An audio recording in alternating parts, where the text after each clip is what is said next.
Hola, buenas noches y bienvenidos una vez más a ECO. Ya sabéis, el programa donde tratamos de fundamentar el debate político con argumentos económicos que no se escuchan en los medios convencionales. El 25 de enero, Syriza ganó las elecciones en Grecia y además llevaba un programa donde, entre otras cosas, proponía acabar con esas políticas de austeridad que se han venido imponiendo desde las instituciones que representan a la Troika, llevar poner en acción un plan de emergencia social, renegociar la deuda o todo un plan de regeneración democrática y política. Bien, han pasado 100 días, concretamente 98, desde ese 25 de enero y ese plan se ha revelado como muy dificultoso, no solo para el gobierno de Syriza, de Alexis Tsipras, pero también para cualquier gobierno que entre ahora mismo en la zona euro a tratar de detener este gran experimento que ha supuesto los planes de austeridad impuestos desde la Troika. Vamos a empezar, como siempre hacemos, con un vídeo que nos permite ponernos en la pista del tema del que vamos a hablar hoy, 100 días de gobierno de Syriza, y lo vamos a hacer de la mano de Eric Toussaint, el portavoz del Comité por la Anulación de la Deuda del Tercer Mundo. Enseguida volvemos después de este vídeo. Bienvenidos, esto es ECO. Genera una esperanza inmensa en las opiniones públicas europeas que quieren una salida a las políticas de austeridad y a las políticas brutales neoliberales. Entonces, la votación del 25 de enero abre una perspectiva de ruptura con las políticas actuales.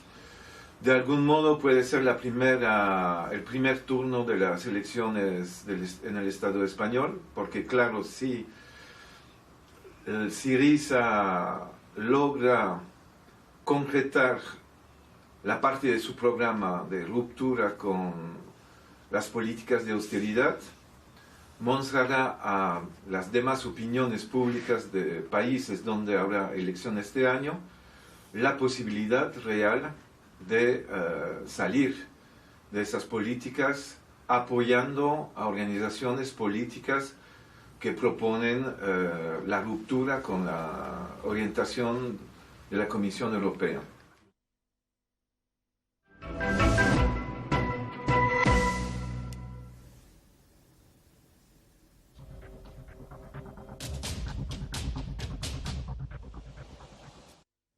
Pues ya lo hemos visto, efectivamente, nos lo decía Eric, no solo es importante lo que está ocurriendo en Grecia para el país heleno, sino para el conjunto de la eurozona y concretamente para España. Y para hablar de este tema y para echar un poco de luz en torno a las negociaciones que están llevándose a cabo entre la Troika y Grecia, un tema tan manipulado desde los medios de comunicación, hemos configurado una mesa de excepción que nos va a permitir ir desentrañando los principales problemas a los que se ha ido enfrentando el gobierno de Alexis Tsipras en esta negociación. Vamos a pasar a presentar a los invitados con los que tenemos la suerte de contar. En primer lugar tenemos a Antonio Sanabria, economista, miembro de la Plataforma 2015 y del colectivo Novecento. Muchísimas gracias por estar con nosotros y bienvenido, Antonio.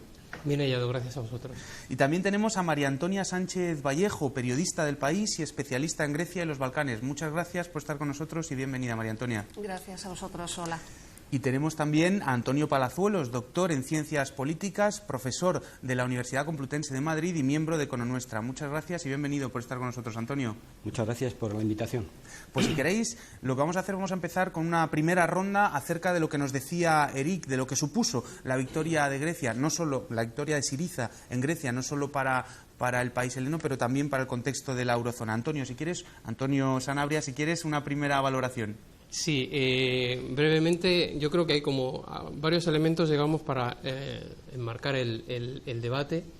Y uno, a mi juicio, es el hecho de que lo que está en debate es una cuestión y que yo creo que lo que ha puesto Syriza sobre la mesa es una cuestión de pago de la deuda frente a democracia, ¿no? Es decir, qué límites establece el pago de la deuda y las exigencias que está haciendo la Troika como acreedor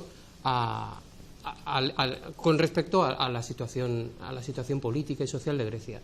El segundo elemento que me parece importante resaltar es que, y es una cosa que ha puesto también Syriza explícitamente sobre la mesa, es el hecho de que no es un problema griego, sino que es un problema europeo y la solución necesariamente tendrá que ser europea. Es decir, Europa no se va a sacar el problema de encima por quitarse de encima el problema griego, si es que acaso eso llegara a suceder. Perfecto, María Antonia. Unas primeras valoraciones acerca de lo que nos decía Eric y lo que nos comentaba también Antonio.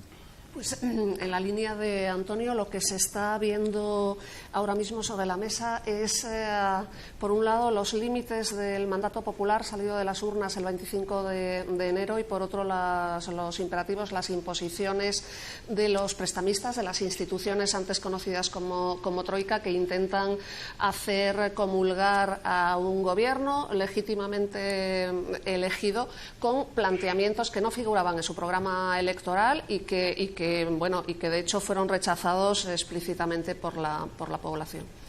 Claro, Antonio Palazuelos. Sí, pues yo recogiendo un poco la idea que decía Eric, yo creo que es un motivo de esperanza no solo para los griegos, sino para muchos ciudadanos, digamos, de Europa, en la victoria de Syriza. Pero yo creo que también estos 3 meses de negociaciones durísimas o muy duras, que luego comentaremos con más detalle, yo creo que ha puesto sobre la mesa también 2 aspectos que son importantes desde mi punto de vista. Uno de ellos es que no estamos ante una negociación económica o técnica, sino ante una negociación claramente política, porque lo que está en el fondo es si se van a seguir aplicando la ortodoxia de la austeridad o se rechaza o se renueva esto. Esto por un lado.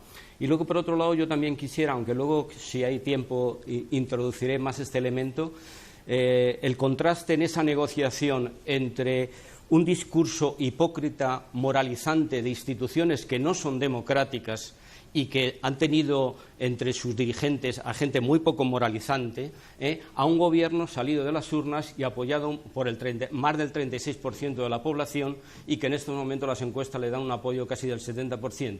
Es decir, tenemos imponiendo, digamos, un discurso moralizante y un discurso de responsabilidad que se le exige a instituciones que para nada, digamos, son representativos de estos valores. Perfecto, pues yo creo que tenemos una primera aproximación a lo que ha supuesto la victoria de Syriza, no solo, como decíamos, para Grecia, sino para el conjunto de Europa. Pero además es que Syriza ha empezado a gobernar y ha planteado unas políticas concretas que están teniendo unos efectos, otras políticas, evidentemente, como vamos a ver, no le están dejando implementarse, pero sin embargo es difícil hacernos una idea de qué es lo que está ocurriendo en Grecia. Vamos, en primer lugar, a pasar a ver un vídeo de Mariano Rajoy que nos va a permitir entrar en este segundo bloque, las políticas del gobierno de Grecia. Vamos al vídeo y enseguida volvemos. Nosotros no somos responsables, no lo somos, de la frustración que ha generado la izquierda radical griega, que prometió a los griegos aquello que sabían que no podrían cumplir, como ahora ha quedado demostrado.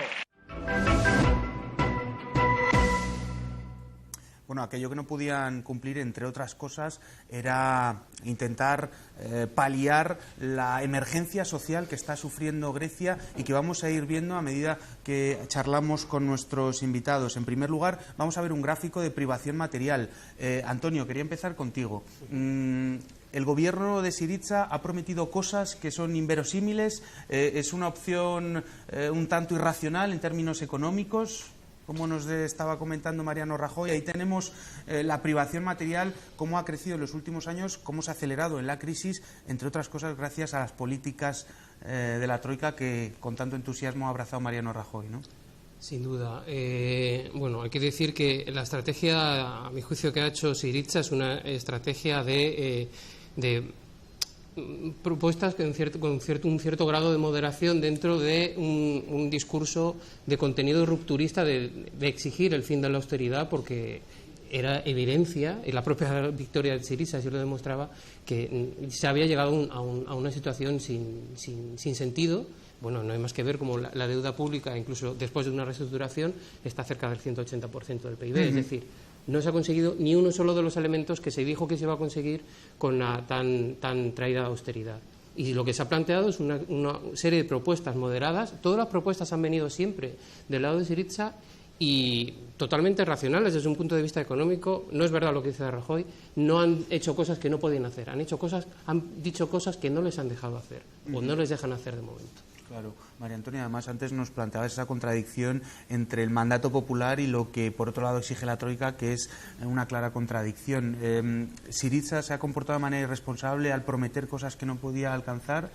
No, de hecho las primeras acciones de gobierno y una de las primeras fue la adopción en el Parlamento de la ley humanitaria, la ley para afrontar la crisis humanitaria, que era luz, agua y bonos de comida para 30.000 hogares. Que estaban, una de las primeras medidas. Una de las primeras. Si no fue, lanzaron en un primer paquete alrededor de 4 o 5 proyectos de ley y este era el primero, se votó en la Cámara. Quiero señalar, votó a favor el Partido Conservador, votó a favor la Nueva Democracia de Andoni Samaras y es una medida, además, que no tiene un impacto fiscal, que no va a desequilibrar mucho más de lo que están las cuentas griegas. Y por ejemplo, la medida del aumento del salario mínimo hasta los 751 euros previos a la crisis, ¿iba a ser inmediato? Bueno, no lo está siendo. Ahí están echando mano de cierta moderación, visto que tienen, en fin, a toda Europa prácticamente en contra. Va a ser una medida progresiva, no va a ser una medida radical como pretendía ser en un principio. O sea, están actuando con una cierta moderación con el margen de maniobra escaso de que disponen.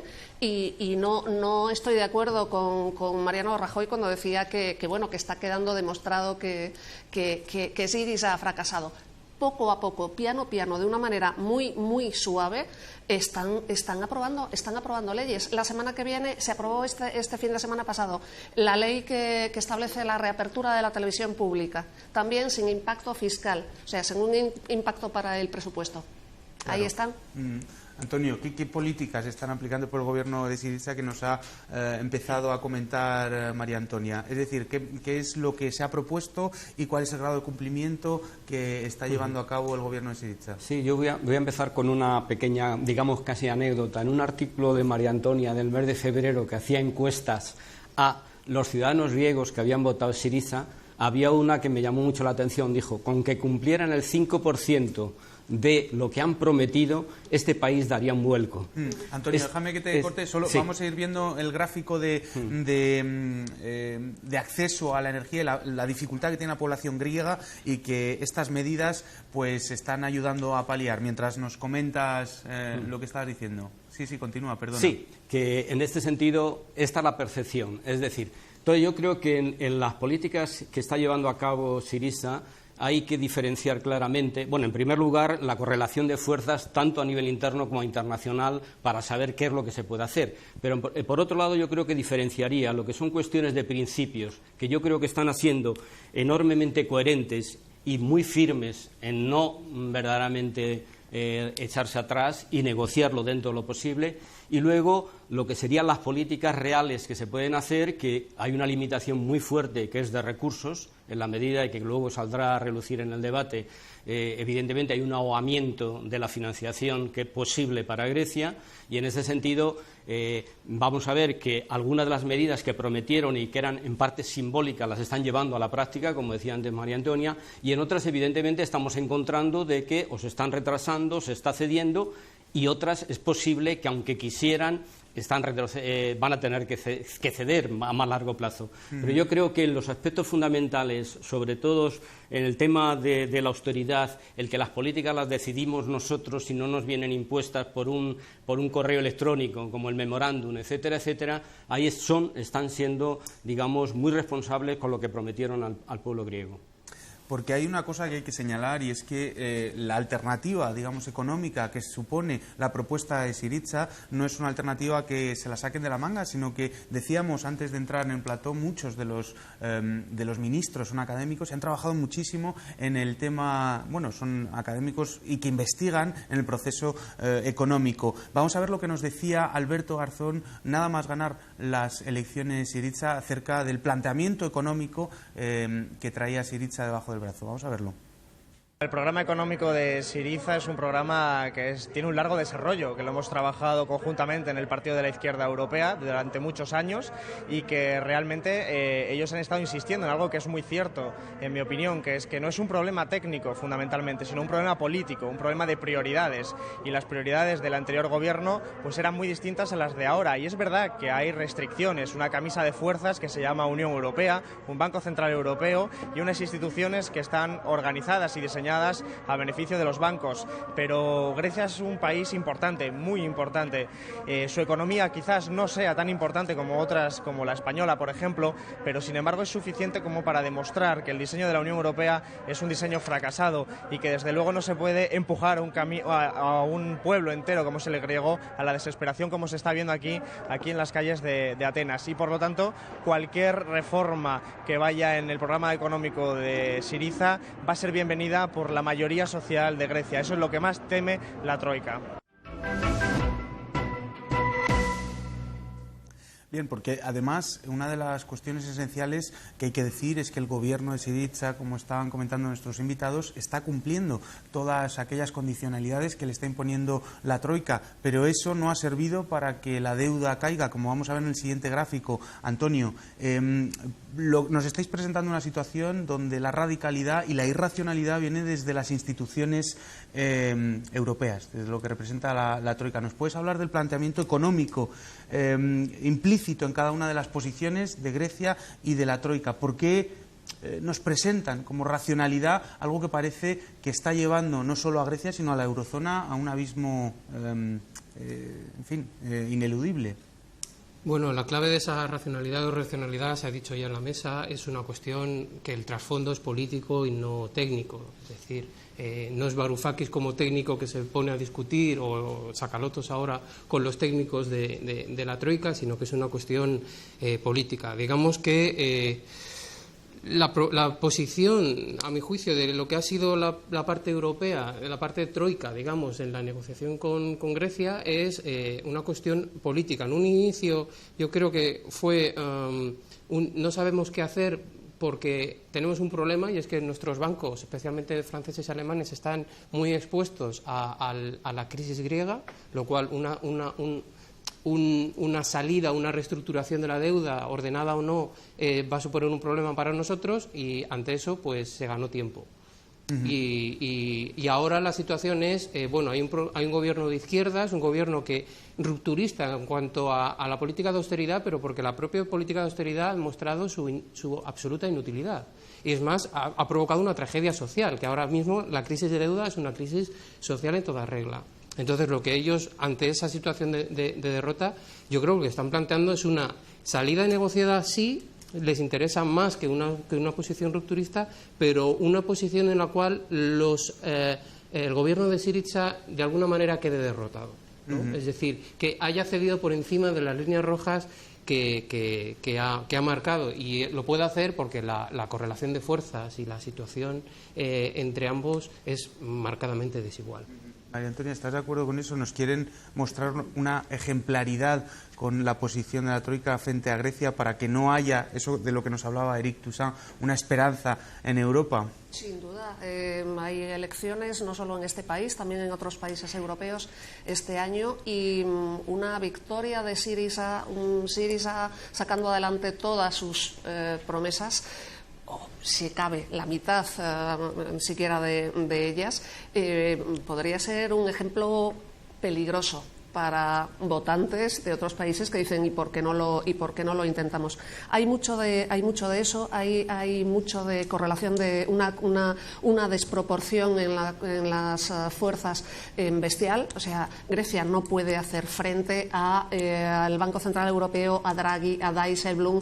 Si me apuras, hasta Finlandia, que acaba de celebrar elecciones anticipadas y que va a incluir en su gobierno a un partido que es abiertamente partidario de expulsar a Grecia del euro, como son los auténticos finlandeses. O sea, digamos que hay un entramado difícil, técnico, pero que las negociaciones, pese a los equipos técnicos que están inmersos en ellas, las negociaciones son unas negociaciones políticas, no.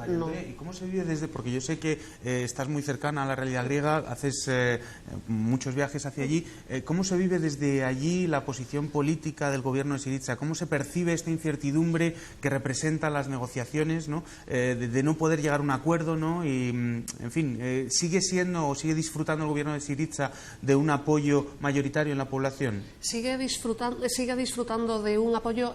Ha caído alrededor de 20 puntos. O sea, yo el otro día escribía que luna de miel entre el Gobierno, cuando todavía no se han cumplido los 100 días, la luna de miel entre el Gobierno y los electores estaba llegando a su fin, lo que ha caído alrededor de 20 puntos es el apoyo de la población al modo en que se están llevando las negociaciones. Se quiere un acuerdo, ¿verdad? Claro, quieren un acuerdo. El 80% de los griegos quieren seguir usando el euro a diario, quieren seguir permanecer en la eurozona. Pero, sin embargo, este es el apoyo al Gobierno el que ha decaído. El apoyo al partido, a Syriza, sigue siendo igual que en marzo, aproximadamente un décima más, décima menos, sigue siendo igual que en marzo. De hecho, según algunas encuestas, si hubiera elecciones ahora, lograría mayoría absoluta.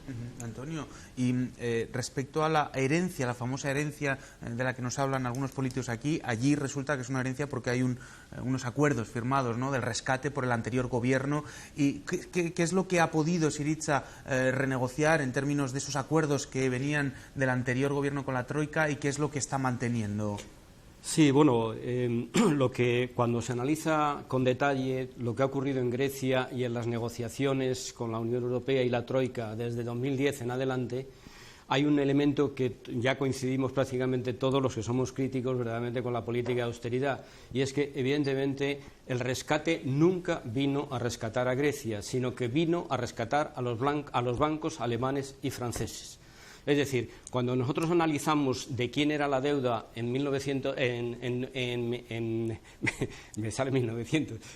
2010, en 2012 o el 2015, ha ido evolucionando claramente desde manos privadas hacia manos públicas. Pero esas manos públicas es la Troika esencialmente. ¿Y por qué la Troika se introduce en esto? ¿Para salvar a Grecia? Evidentemente no, para salvar a los bancos, para eliminar el riesgo que en aquel momento tenía el impago de la deuda griega.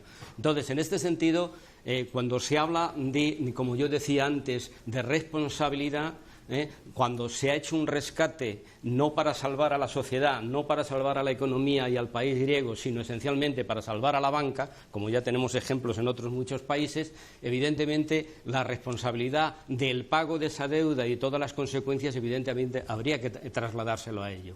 Entonces, en ese sentido, y en la línea de lo que estabas preguntando, evidentemente nos encontramos con que de alguna manera hay toda una herencia que, al margen de la crisis general que como influye en Grecia y de las propias problemáticas griegas, que es complicado resumirlas muy brevemente, evidentemente hay toda una historia de 30, 40 o 50 años, lo que ha ocurrido en los últimos 20 o 30 años son significativos para entender por qué se ha llegado a esta situación. Es decir, que de alguna manera el rescate ha sido la justificación para incorporar, para obligar a llevar adelante las políticas de ajuste y las reformas que el capital internacional y sobre todo las grandes instituciones europeas pretendían hacer.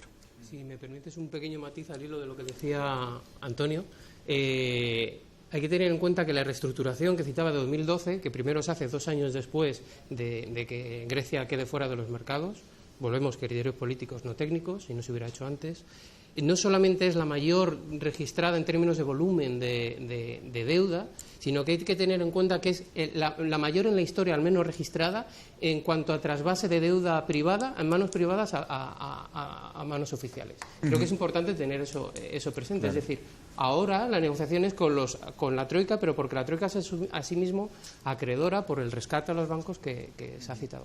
La Troika tiene alrededor del 80% de la deuda griega. Hemos ido a la Universidad de Salamanca a través de nuestros compañeros de Econonuestra, Mario y Luis, y le han hecho una entrevista a Rafael Muñoz de Bustillo, que es catedrático de Economía Aplicada de la Universidad de Salamanca. Vamos a ver el vídeo donde nos habla Rafael Muñoz de Bustillo de las cortapisas y diferentes límites que se enfrenta el gobierno de Syriza. Yo creo que el principal obstáculo es que los grados de libertad que tiene Syriza, los grados de libertad presupuestario que tiene Syriza son mínimos, son muy pequeños.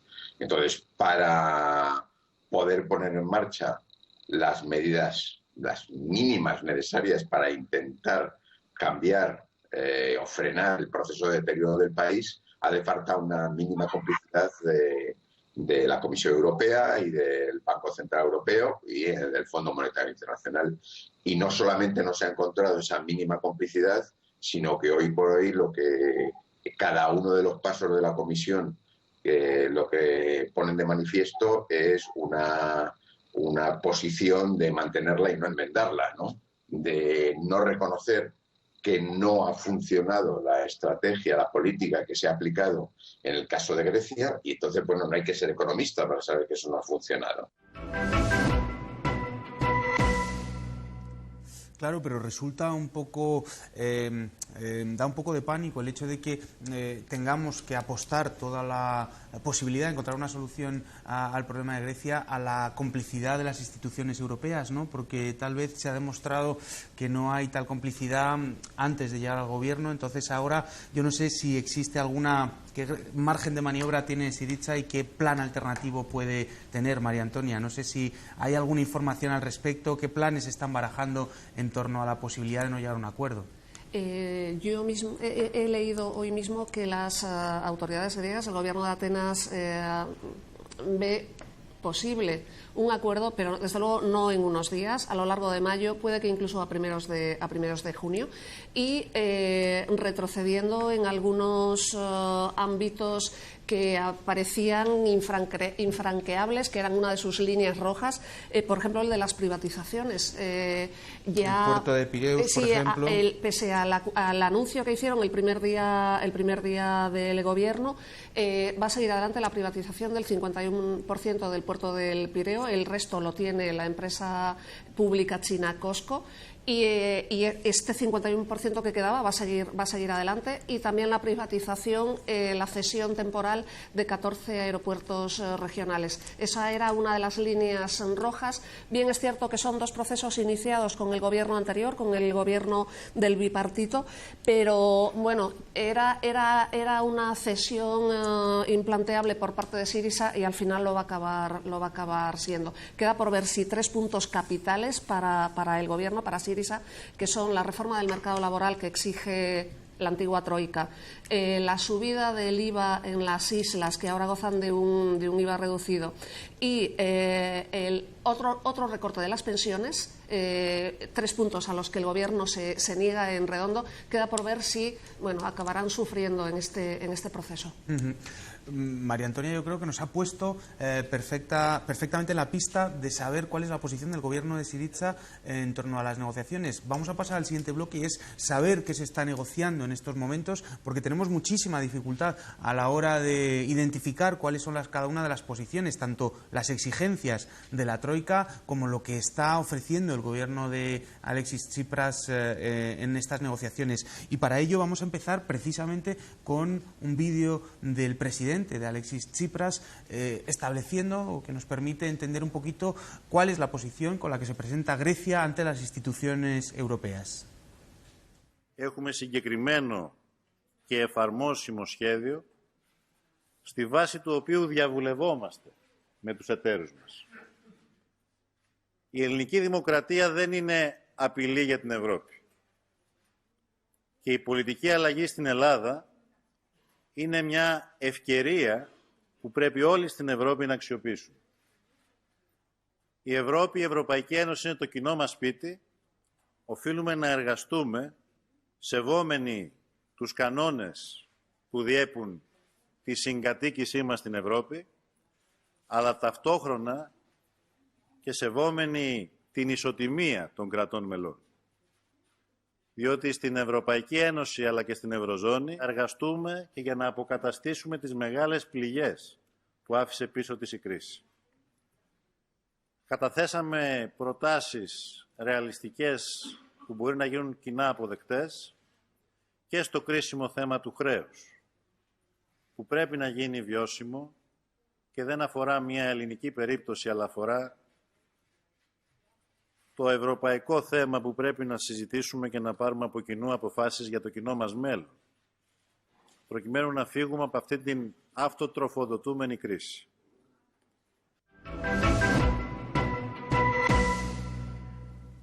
No parece una posición muy radical. Antonio, esto es lo que ofrecía el gobierno de Grecia, o cómo se presenta el gobierno de Grecia en las negociaciones. ¿Cómo se presenta la troika? ¿Qué es lo que ofrece? ¿Qué es lo que pide? Y, en fin, ¿qué es lo que necesita? ¿Cuál es la financiación que necesita Grecia en los próximos meses? Sí, bueno, yo querría, aunque sea muy brevemente, sobresacar 2 o 3 frases de lo que ha dicho Syriza. para verdaderamente dejar claro algunas ideas que normalmente la prensa internacional ha ido manipulando intencionadamente. Es decir, la vocación europeísta de Syriza y de Grecia de querer seguir estando, la posición clara de que no se niegan a cumplir sus compromisos, lo único que quieren de alguna manera hacerlo como socios de la manera que sea más favorable para ambos. Es decir, de ahí refuerza claramente la idea que en esta mesa estamos más o menos insistiendo muy fuertemente, que es una posición para nada radical. Frente a eso, lo que sí nos encontramos es que no hay argumento ninguno en la posición de la Troika, sino simplemente, como decía yo antes, el discurso moralizante de que hay que cumplir los compromisos que se han firmado.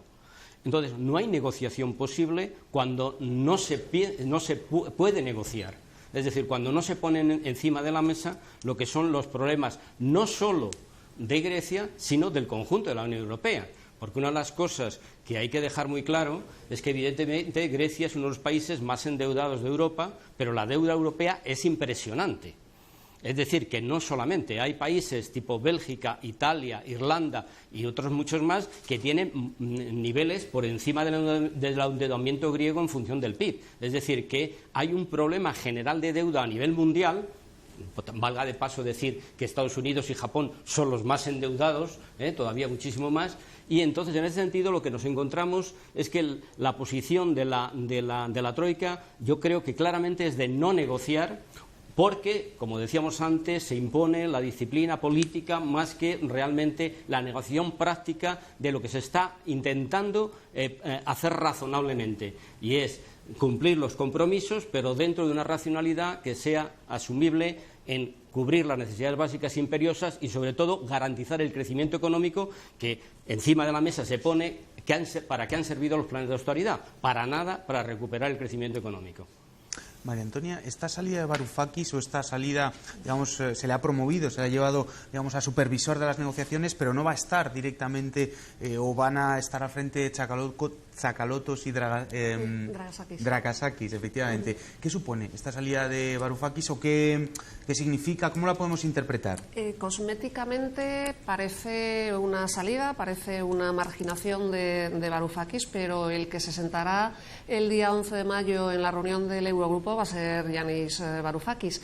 De hecho, él ha repetido varias veces estos días que sigue siendo el responsable de la negociación, y es verdad, se ha creado otro grupo, digamos que se han dividido los grupos de negociación, se ha creado un grupo de negociación política al frente del cual está Efklidis Tsakalotos, pero la cara visible para bien de Grecia y probablemente para desgracia de los socios del Eurogrupo, que no le tienen ninguna simpatía, sigue siendo Varoufakis. Claro, además Varoufakis no representaba precisamente o no representa una posición dentro de lo que es, en términos económicos, una posición radical. Además, dentro de Syriza representaba, digamos, las posiciones más conciliadoras, ¿no? Con la Unión Europea. Sí. Varoufakis, eso sí, decía, cuando llegamos a las negociaciones, yo hablo de macroeconomía y ellos me hablan de principios, ¿no? Que no se entendían muy bien, Antonio.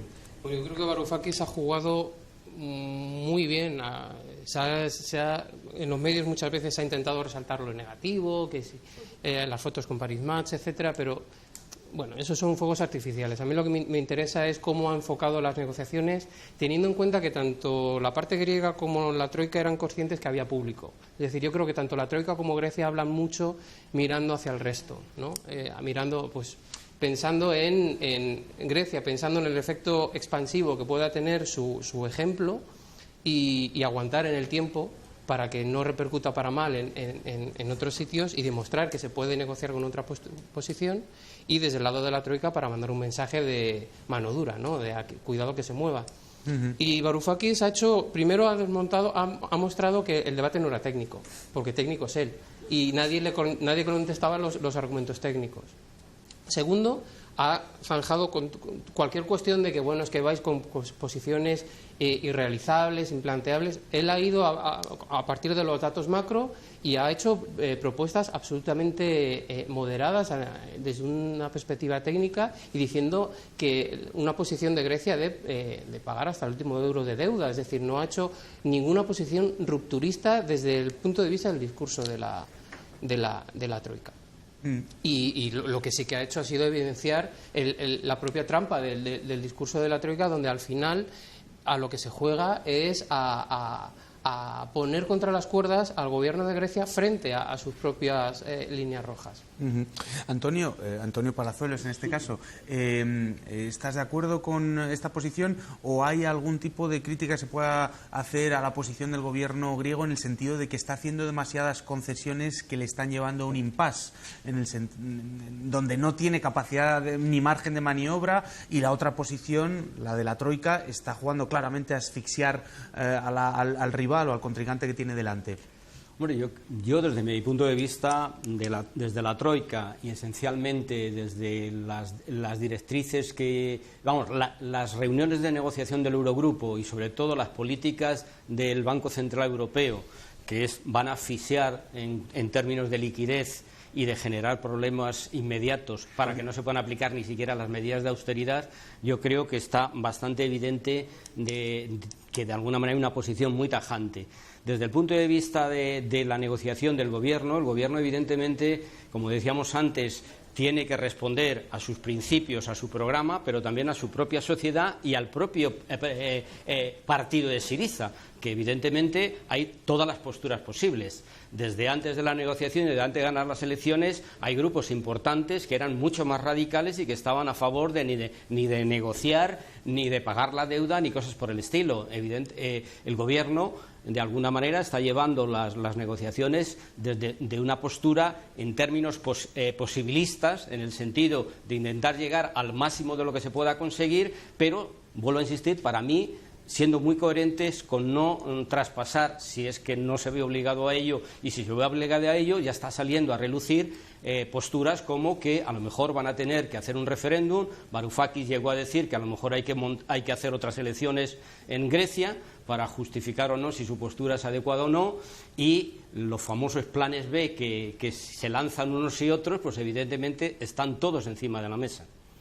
Muy bien, pues vamos a ver lo que nos comentaba Eric Toussaint, ya sabéis, portavoz del Comité por la Anulación de la Deuda del Tercer Mundo, pero cuyo comité ahora mismo se está centrando o tiene mucho interés y está muy enfocado a la situación de la deuda en el Eurogrupo, en la eurozona y concretamente en Grecia. Vamos a ver qué es lo que nos decía acerca de la posición de los acreedores.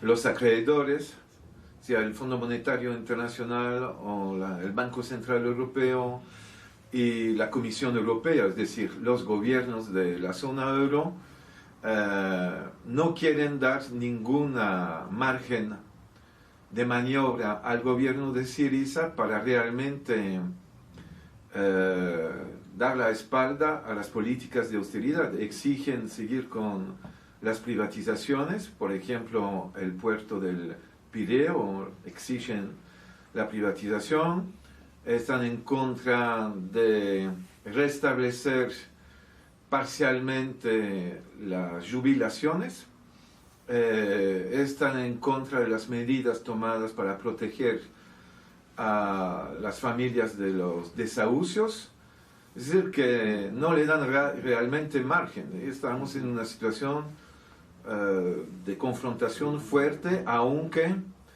el gobierno quiere dar pruebas de buena voluntad. Es claro que los que hacen concesiones ahora son las autoridades de Atenas y no las autoridades de Bruselas.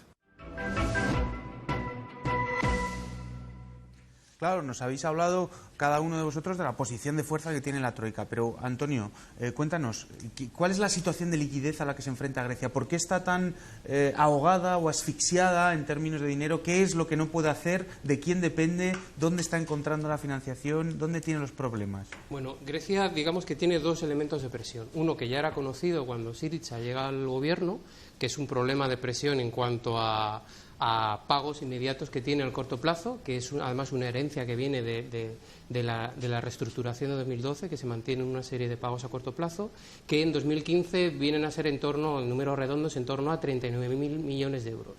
Eso es un marrón, digamos, que le deja a Samaras cuando adelanta las elecciones en diciembre.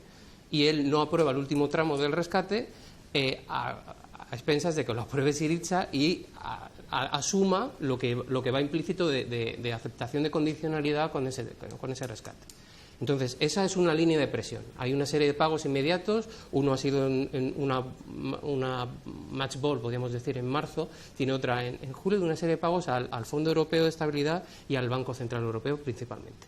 La otra línea de presión que tiene Grecia, y que yo creo que esa no se la esperaban tanto, porque confiaban en que el Banco Central hiciera más honor al nombre, es una presión de liquidez. Hay que tener en cuenta que Grecia, aunque a mi juicio ni el euro explica la crisis de la eurozona, es una cuestión de deuda y sobre todo deuda privada, que va más allá de Europa, sí que supone un problema en cuanto a que hay un riesgo evidente, además desde la Troika no se han cortado en sutilmente dejarlo pasar, que puede ser expulsada. Entonces, ante ese riesgo de expulsión del euro, es algo similar en cierta medida a lo que pasó en Argentina en 2001. Es decir, la gente tiene sus ahorros, sus depósitos en el banco en euros. El miedo está en que al salirse o ser expulsada de la eurozona, sus ahorros pasen a ser en dracmas o cualquier nombre que pueda recibir la nueva moneda, con una devaluación que no sabemos cuándo será, pero será muy alta. Entonces, tus ahorros quedarán mermados. El tema es que la gente lo que hace, y es una cosa que se ha acelerado desde diciembre, es sacar dinero del banco. Sacar el dinero del banco intentando salvar esos euros. ¿Cuál es la presión? Pues que los bancos se quedan sin capital para poder... entonces recurren al Banco Central Europeo, que ya les había cortado una vía de financiación que era las letras del Tesoro que los bancos griegos compran o compraban al tesoro griego para venderlas al BCE o utilizarlas, mejor dicho, de colateral, de garantía al Banco Central Europeo y financiarse a corto plazo. Eso se corta y al mismo tiempo lo que es el programa de liquidez de emergencia, el ELA, por sus siglas en inglés, lo que hacen es irlo ampliando pero poquito a poco, muy por debajo de una situación que no ve fin. Entonces lo que hay es esa presión de liquidez que realmente agobia a Syriza, al gobierno, pero es que además agobia a la población que ve con miedo de poder perder el valor de sus ahorros. Antonio, no sé si... o María Antonia, sí, por supuesto. Dime. De todos modos, con respecto a la falta de liquidez de Grecia para hacer frente a los pagos inapelables, tiene que pagar 1.000 millones de euros ahora este mes al Fondo Monetario Internacional, y eso es inapelable, inevitable. Yo vengo leyendo desde prácticamente la victoria de Syriza en las elecciones. Grecia se va a quedar sin liquidez este martes, no pasa nada. Grecia se va a quedar sin liquidez este jueves y así sucesivamente. Este es el cuento de que viene el lobo. ¿Cuántas veces hemos leído? Yo supongo que vosotros también. Grecia, en bancarrota pasado mañana. No ha pasado nada. Sí, es verdad. Las necesidades económicas que tiene que afrontar este mes son aproximadamente, y sin tirar cohetes, 4.000 millones de euros, que a ver de dónde se saca. Por medio de un decreto, el Gobierno desvió los fondos de emergencia existentes en empresas públicas y en entidades locales, ayuntamientos y las periferias, lo que son las regiones, sin tocar las cajas de pensiones. Y bueno, como una especie de colchón para afrontar sobre todo ese pago al Fondo Monetario Internacional, que es sí o sí tal día, y no hay posibilidad de dilación. Pero de todos modos, insisto, en este discurso del miedo, del thriller, estos son los malos y están jugando con fuego, no se dan cuenta, porque hay una retórica y hay una narrativa que no ayuda precisamente a la información objetiva y neutra sobre lo que está pasando en Grecia.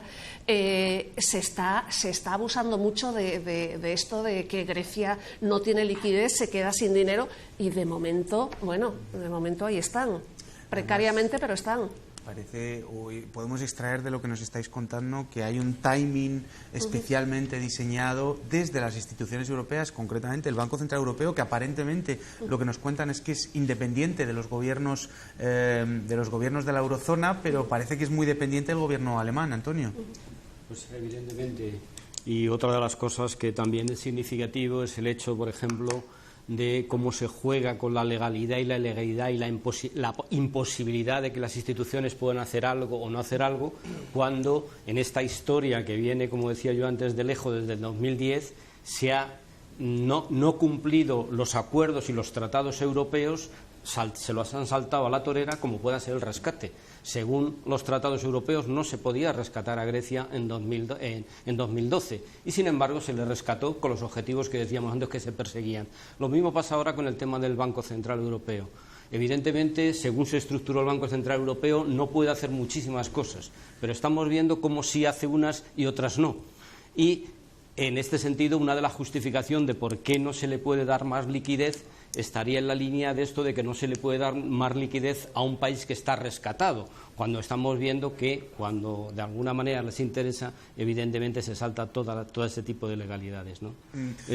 Hay un tema de fondo que sería esto, es decir, que la estrategia está muy clara y de alguna manera se está imponiendo de una manera fuerte. Es importante tener una cosa en consideración, y es que un banco central, y esto se sabe desde el siglo XIX con Walter Weishaupt y el libro que escribió entonces, se sabe que un banco central, una de sus funciones inexcusables es actuar como prestamista de última instancia. Cuando un banco central no acude y dice doy liquidez ilimitada y las cuestiones políticas se resuelven en escenarios políticos, el Banco Central está incumpliendo con su mandato.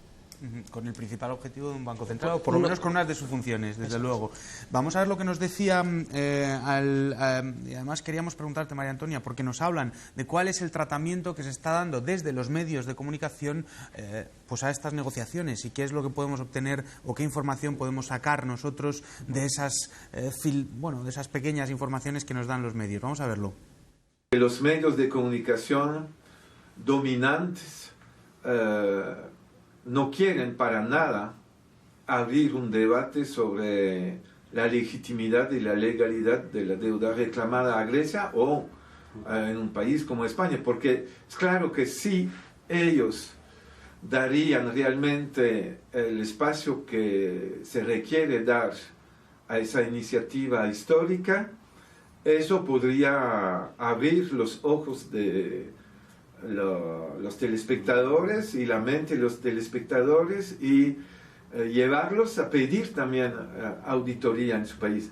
Yo acabo de llegar ayer de Roma, donde estuvimos 2 días, la presidenta del Parlamento griego y yo, a la conferencia de todos los presidentes de todos los parlamentos de la Unión Europea. Y la presidenta del Parlamento griego propuso a sus colegas presidentes de los parlamentos de también lanzar auditoría y claro, ningún gran medio de comunicación le dio repercusión a esa propuesta. Recordemos que una de las cuestiones que ha puesto en marcha el gobierno de Syriza es, entre otras cosas, un comité de auditoría para conocer la verdad sobre la deuda griega, que además está auspiciado por el Parlamento Europeo a iniciativa de la presidenta. María Antonia, ¿es cierto que no tenemos información, no se está informando de esto, porque si nos enteramos algo bueno puede pasar? Pues evidentemente, en parte, digamos que tanto por los medios de comunicación griegos como por los extranjeros se está focalizando demasiado en la pura y dura negociación, sin tener en cuenta datos fundamentales que expliquen no solo la tesitura, la coyuntura en que se encuentra Grecia, sino la posible solución de esta crisis, que en cualquier caso va a ser una cosa a muy largo plazo. No se habla del comité del pago de las deudas, nos quedamos mucho en los titulares. Los medios griegos, por ejemplo, y excluyo a los medios partidistas, que evidentemente son arte y parte que responden a los intereses de cada partido, están informando de un 15-20% de cuanto sucede en el gobierno y en los aledaños. Aquí también, aquí lo mismo. Yo veo, por ejemplo, poca información geoestratégica, geopolítica sobre lo que se juega un posible default de Grecia. Me refiero no solo económico, sino un posible colapso, una Grecia como Estado fallido, perdón por llevar un poco el tema a mi terreno profesional, pero ¿qué podría suponer desde el punto de vista político? Ya no hablo económico, con una Grecia con dracmas y con una devaluación de la moneda bestial y el abismo, claro, sino ¿qué podría suponer para Europa en plenos Balcanes, con Oriente Próximo absolutamente incendiado, con el yihadismo rampante, con una guerra en Siria, Irak, Libia absolutamente sumida en el caos? ¿Qué podría suponer un colapso de Grecia? De eso no se habla. Se habla sí mucho, que asusta mucho que el señor Tsipras le dé la mano al oso ruso y se haga amigo de Putin, cuando resulta que Grecia y Rusia son amigos desde tiempos inmemoriales y además tienen unas relaciones comerciales y culturales tremendas. Pero no se habla, quiero decir, se habla aquí desde la perspectiva de Bruselas, y en la mayor parte de los medios griegos del mainstream también de lo mismo. Claro. Una de las cuestiones o una de las posibilidades para que no se dé esa opción geoestratégicamente peligrosa, que es un Estado fallido, entre otras cosas, nos permitiría salir de esa situación el Comité de la Auditoría Griega. Vamos a ver qué nos contaba Eric Tusa acerca, porque es él el que lo está dirigiendo, y vamos a preguntarle a Antonio Sanabria por qué él ha trabajado con Eric acerca de este comité. Vamos a verlo. Del comité, se llama el Comité para establecer la verdad sobre la deuda. Bueno, es un comité de auditoría y los objetivos muy claros. Identificar la parte ilegítima, ilegal, insostenible y odiosa de la deuda reclamada a Grecia por sus acreedores, que en su mayoría son los socios de la Troika. La Troika tiene 80% de la deuda griega, más de 240.000 millones de euros en manos de la Troika. Pero es claro que hay evidencias de irregularidades, de ilegalidades, de ilegitimidades. También hay evidencias de violaciones por parte de los acreedores, con la complicidad de los anteriores gobiernos griegos, violaciones a tratados y convenios internacionales protegiendo los derechos humanos de la población griega. Muy importante lo que nos decía Eric, porque entre otras cosas existen evidencias, como nos decían, de la violación de ciertos artículos que hemos firmado todos los Estados miembros concernientes a los derechos humanos, y que están incluidos dentro del memorándum de entendimiento que están firmando los gobiernos, también en español, pero también en el griego. Antonio, ¿qué posibilidades hay de este comité de auditoría que pueda hacerse, por ejemplo, en España? Yo sé que estás también trabajando con el Comité Ciudadano por una auditoría aquí en España. Bueno, que participas, que tiene efectivamente. Bueno, las posibilidades que haya en España, bueno, es tan sencillo como si el partido que llega al gobierno pues decide hacer algo parecido a lo que ha hecho Syriza. Y en Grecia hay que decir que es un comité consultivo, en el sentido que no es vinculante, pero que tiene una capacidad importante a nivel político, en el sentido que, más allá de que se pueda discutir más o menos y cuestiones técnicas, lo que plantean de fondo es el elemento importante, y es lo que intentaba decir al principio, es poner sobre la mesa la cuestión entre deuda y democracia. Y es ahí donde realmente se tiene que dar el debate, más allá de otras cuestiones técnicas de pago de la deuda, reestructuraciones, etc. ¿Deuda o democracia? Es decir, o pagar la deuda o responder a un mandato democrático. No, digamos, o no tanto siquiera eso, es decir, porque al fin y al cabo es lo que plantea Syriza. Syriza no habla de no pagar la deuda, lo que habla es de adaptar el tema del pago de la deuda a las cuestiones democráticas. Primero, el rescate ciudadano, precisamente que se ha provocado por esas mal llamadas políticas de austeridad, que en realidad han sido para asegurar ese pago de la deuda, con un coste terrible. Y en segundo lugar, que los acreedores asuman su culpa. Que es que no es una cuestión de que Grecia ha sido una despilfarradora, es que ha habido una gente que ha prestado el dinero y que además ha sido luego rescatada con dinero público, ¿no? Y que ahora esa deuda oficial, a la cual se dice ahora bueno, que Grecia está siendo irresponsable porque no tiene en cuenta el rescate, por ejemplo, de los préstamos bilaterales del resto de socios de la eurozona o de la Unión Europea en general. Bueno, no, hay que decir que eso se hizo por lo que se hizo, es decir, se hizo para dar un préstamo que permitiera seguir pagando la deuda. Antonio, ¿qué proceso? Sí, perdona, María Antonia. Con respecto a lo que decíais de deuda o democracia, me parece que es una buena forma de enfocarlo de una manera muy gráfica. Hablando con Tsipras antes de ser elegido, evidentemente esta propuesta de una auditoría de la deuda, de saber cómo, sobre todo de saber cómo Grecia ha llegado hasta aquí y de depurar responsabilidades, porque esta deuda supone que un tercio de la población viva por debajo del umbral de pobreza, supone que el tercer partido más votado y con representación en el Parlamento sea un partido absolutamente antisistema, neonazi, una banda criminal que está siendo encausada ahora mismo por pertenencia a banda criminal y por asesinato, como son los neonazis de Aurora Dorada. Cuando hablamos de deuda o democracia, yo plantearía, iría un poquito más allá, haciendo un poco de política ficción, y diría, si se paga la deuda, ¿a qué precio? Si Syriza fracasa, ¿cuál sería la alternativa? ¿Los neonazis? Pues vamos a ver, efectivamente, a través de las palabras de Eric, qué es lo que ocurriría si no se llegara a un acuerdo y Grecia tuviera que tomar alguna decisión. Vamos a ver lo que nos decía en el vídeo acerca de esta posibilidad unilateral.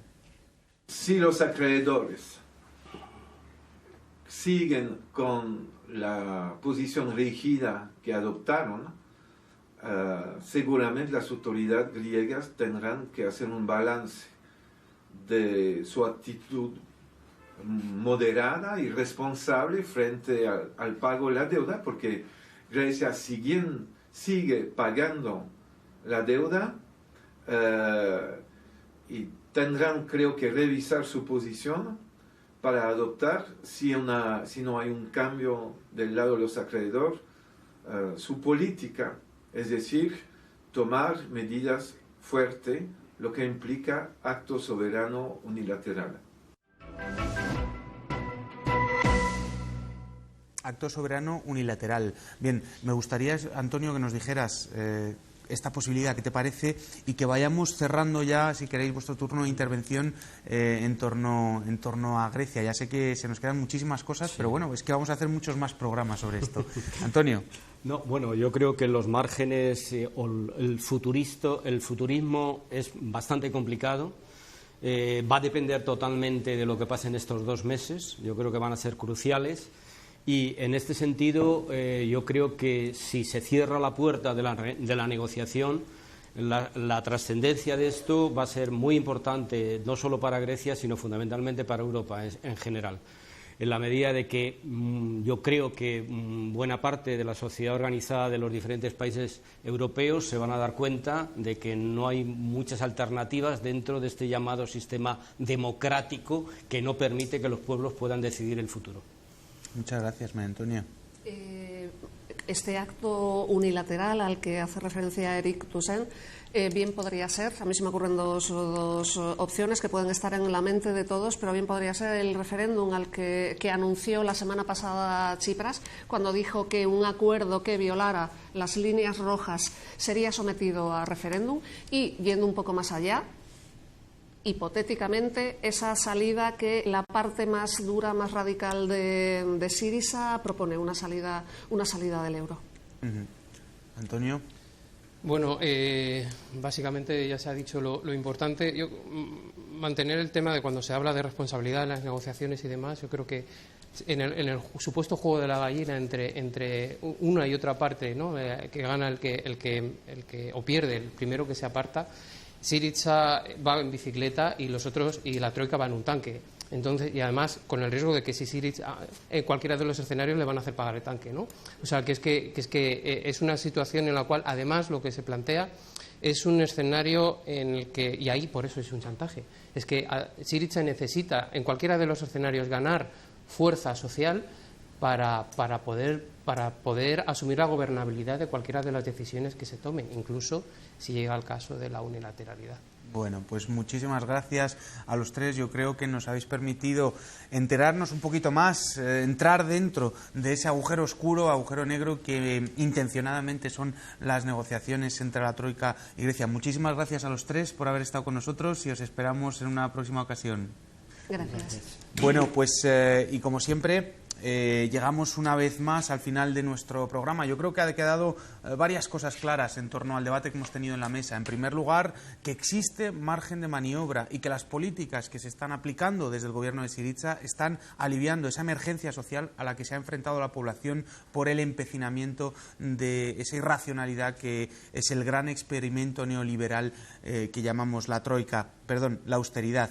Y por otro lado, evidencia también la posibilidad de que en otros países se pueda dar este tipo de cambios saliendo de esa austeridad. Bien, para esto ha nacido ECO, básicamente, como decíamos, para fundamentar económicamente esos nuevos procesos políticos. Nosotros acaba el programa, pero no nos queremos ir sin recomendaros, como siempre, algunas alternativas para vuestro tiempo de ocio y militancia. En primer lugar, el libro que acaba de publicar Eric Toussaint, Bancocracia, ahí lo tenemos, de Icaria Editorial, un libro que nos permite adentrarnos en los procesos bancarios y ver cuál es ese poder al que está sometido, al que está siendo sometido algunos gobiernos democráticos en la eurozona.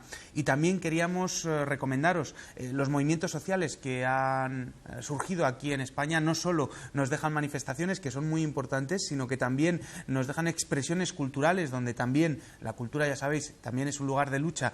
Y en ese sentido, el Teatro de Mayo nos permite adentrarnos en unos entremeses para una época oscura. Es una obra escrita por José Manuel Naredo y dirigida por Octavio Collis, que se representará en el Teatro Fígaro. Tenéis 3 oportunidades para ir a verla: el lunes 11 de mayo, 25 de mayo y el 1 de junio. Desde aquí os queríamos recomendar también participar en la lucha social desde los movimientos culturales. Así que nada más, nosotros os convocamos para un próximo ECO, ya sabéis, el 18 de este mes, donde vamos a hablar de la economía de Madrid. Tenemos las elecciones muy cerquita y queremos también saber qué es lo que piensan los diferentes partidos progresistas pues de las propuestas económicas y de la posibilidad de salir de esta situación difícil en la que nos encontramos. Nada más, muchísimas gracias y ahora solo queda una cosa: a difundir este programa. Hasta la próxima.